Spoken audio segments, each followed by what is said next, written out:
Hi there, I'm Connie Foote with Footetitlegroup, where we protect your home ownership. Welcome to Coffee with Connie. Sorry about the confusion. There's a certain part in our town where there's an absolute dead spot, and I thought we had good signal, but apparently not. So let's try this again. A Coffee with Connie, I try to get on a couple times a week and talk to you about all things real estate. Whether you're buying a home, whether you're getting a new mortgage, talk to you a little bit about the role the title company plays in the process. But first, let me say happy Valentine's Day, and I hope you're having a wonderful start to a lover's day. I know not everybody is in the situation where they have their love with them, but I do have to give a little shout out to the most important man in my life, which is the guy that is my cheerleader, the one that makes sure that I always give my 110%, who always is behind the scenes kicking me and making sure that I don't give up and always cheering me on. So he is truly the person that makes my heart smile every single day. So thank you so much, my wonderful husband Todd, and happy Valentine's Day to him and to all of you out there. I hope that you have that special someone to spend your day with, and if not, reach out to somebody else, because there's probably somebody else out there that doesn't have a special person in their life. Do something nice for them today to celebrate Valentine's Day in your own special way by doing something nice, whether it's buy a coffee for someone else, just say something really nice to them to make them smile. So hope you guys have a great Valentine's Day. Hey Pandora, happy Valentine's Day to you. Hey Bob, I hope that shoulder's doing well and you're recovering well. So what I try to do a couple times a week is get on and talk to you about things that we experience, or terms that we know how to deal with, or we understand what they mean that maybe you don't. And so today, and for the first couple of months of the year, we're actually talking about terms, things that you may not understand, and terms that we deal with every day, and so we understand what they all are. And today I want to talk for a few minutes about the term short sale, because in this really what's becoming a very hot buyer's real estate market and seller's real estate market, a lot of things have changed, and a lot of things have still stayed the same. So as the economy's changed from the housing crisis, as we're coming out of it, a lot of people are looking at homes that may be in a foreclosure situation or in what's called a short sale situation. And I just want to talk to you for a few minutes about that, because you need to, if you're buying a home that is in a short sale situation, you need to be prepared for the biggest thing is taking time. You may have found a great home at a really good price because the seller is in a situation where they need to sell it for less than they owe on it and a whole lot less than they paid for it.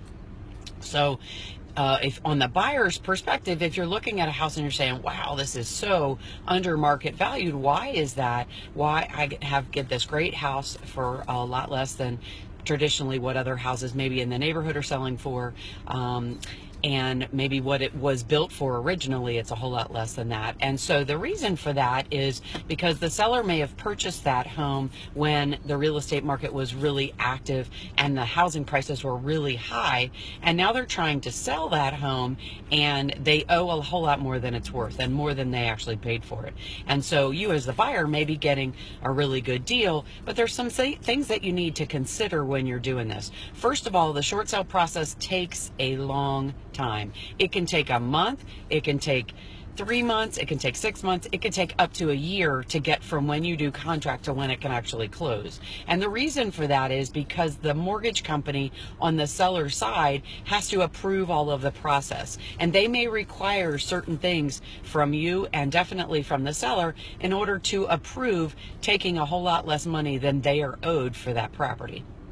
So they require a lot more certifications, a lot more forms filled out, a lot more information, inspections, all of those types of things that can take a lot of time in the process. So as a buyer, you're going to need to know that. The other thing as a buyer you need to know is the home may have some significant repairs that need to be done, and they may be things that you need to pay for yourself, because that home is more than likely going to be sold as is.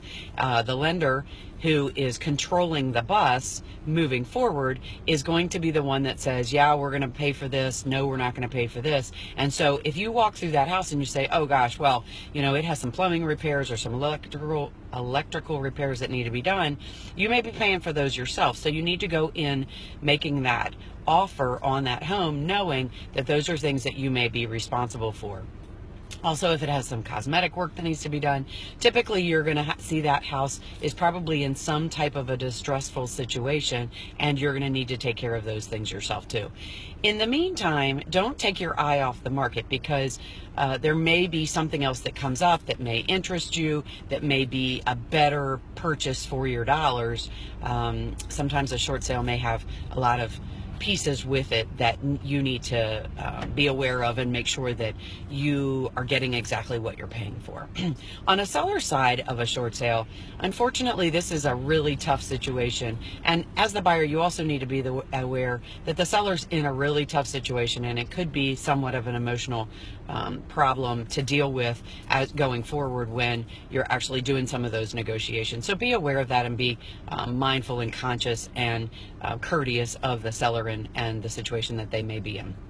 So on a seller's perspective, you may have a seller who bought a house, let's say 8 to 10 years ago, and bought it at a really high end of that market when the housing market and the prices were absolutely going insane, and no one could even believe that they could sell their house for a certain a crazy amount of money, $100,000-$200,000 more than we would typically see in a certain environment area. So people were buying homes at that point and assumed that the market would stay where it was or continue to get better, and that they'd get some, the equity would increase in that home, and they would be able to sell it and, at least break even, if not make a little bit of money off of it. Well, as we all know, that didn't happen. The housing crisis caused the crash of all of those prices and all of the mortgages and all different types of things. And so because of that, the seller may owe anywhere from $20,000 to $150,000 more than they could actually sell that home for now. And so what the lenders have decided to do is some lenders will have agreed to take less money in a repayment than is actually due to them. And the reason for that is because they realize that it's a whole lot cheaper for them to go through this short sale process and take a loss than it would be to go through a foreclosure, because a foreclosure, they're probably going to take a much bigger loss, and it's going to be a lot more expensive to go through the process, the legal fees and the processes that are necessary to take care of that. So a lot of lenders have agreed to do what's called short selling, and that means they sell it for less than is actually owed on that mortgage. Now, as a seller, a couple things you need to be aware of.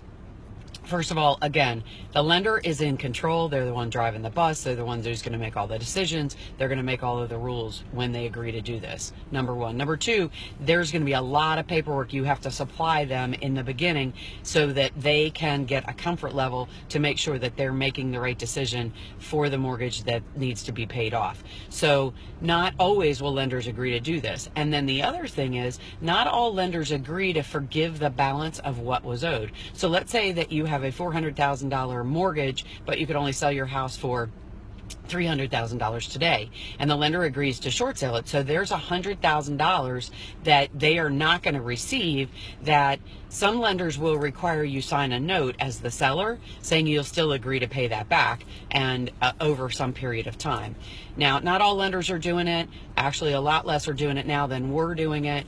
The other side of it is sometimes if you have a first and a second mortgage, sometimes the second mortgage company won't agree to take less than is owed and release that mortgage from the property. They may require you, they'll agree to release it if you sign a note that you still owe them that second mortgage. So there's a lot of different pieces at play here when you're talking about the seller side of it, investigating what might happen. You're probably going to have a lot more hoops to jump through if you have a first and a second mortgage than if you only have a first. And more than likely that second is going to require you hold a note, or they hold a note that you have to repay after they release that loan. It may not be that whole mortgage, but it may be some of that.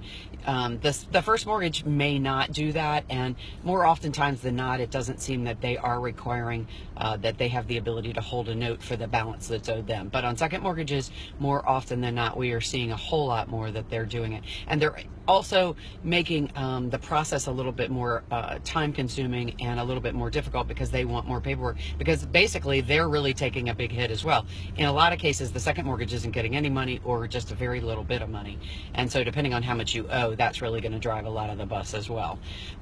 So hopefully that helps you understand it a little bit. On the seller side, just know going in, they're going to require that you be in default. And a lot of people don't want to cause a problem with their credit because the lender requires them be in default in order to short sale. It's not that they can't make the payments, it's that they need to get out of the home for some reason, whether their job's moving them, their family circumstances are moving them, maybe they're in the military and they need to move.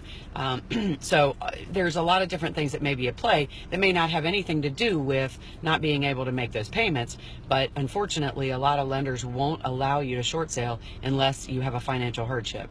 And so sometimes that may be that you have to not make the mortgage payments for a little while, and that's a little bit stressful too. So on the buyer side, remember that the seller has a lot of stress going into this, because this is a home that they cared about, they loved, they decorated the way they wanted, they nurtured, they grew their family in it, and now they're having to go through this really negative situation to be able to sell the home. On the seller side, the buyers don't always understand all of the process, and so you have to make sure that they do. And both need to understand that this is a time-consuming process. That lender is not going to take a whole lot less money on a mortgage that they are owed without making sure that they can get every single dollar that they can out of the process. So make sure that you understand. And this all goes back to a lot of the same things we've talked about before. But if you're buying a new home or a piece of property, make sure 3 very important things that you do the research and you choose very wisely the 3 most important pieces to this puzzle. You have a realtor that is knowledgeable, understands the community and the area that you're looking at, and also understands and works well with you. You may have the best realtor on the market that someone's referred to you, but if you don't have a personality mix that works well, then it's not going to be a good relationship. The same is true about a mortgage. You're going to be giving someone all of your personal financial information, so you want to make sure it's somebody you trust, you understand, they understand you, and that you can work well together. And thirdly, and just as importantly, you have the right to choose who does your home closing as the buyer. And so you need to make sure that the company that is going to protect your home ownership after closing, and that is going to pull everything together and make it a smooth and seamless process, has a good track record, has been around for quite some time, and has lots of experiences to make sure that your protection is taken care of, and the home you're purchasing is yours, and no one can make any claim against that ownership for as long as you own that home. So hopefully I helped you guys understand this process of short sale a little bit better. If there's anything I can do to answer questions for you after this broadcast at any time, you can reach out to any of our team members in Maryland or Virginia through our website, www.footetitlegroup.com, where there's all types of resources for you. There's a buyer's page with all kinds of resources, a seller's page with resources about all of these different things we talk about, and there's also a lender realtor resource page. There's also a title calculator or a cost calculator on there for you, so you can actually go on and calculate closing costs at any time of the day or night. And on the About Us page, you can actually reach out to any of our team members and ask any questions that you have. We would love to help you with whatever you need. Our newest offering that we have available for you is our Welcome Home Guide. We have that available in Maryland and Virginia. It's on our website. You can download a digital version. You can request a hard copy. If you're interested in advertising in our Welcome Home Guide, we are offering advertising to 1 business per guide, so we're not doubling up on that. And then you can reach out to any of our team members to get that information as well. But it's free to the public. You can download it. We'll be giving away free guides at a lot of our events that we have coming up, and hopefully that'll be a helpful resource for all of you. As I said, I hope you guys are having an awesome Valentine's Day. I love talking to you guys a couple times a week about things we can help you with. And if there's anything else I can help you answer a question or direct you in the right direction, I'd love to do that. I'm Connie Foote with Footetitlegroup. This is Coffee with Connie, and we protect your home ownership. Hope you guys are having an awesome day and enjoy those loved ones today.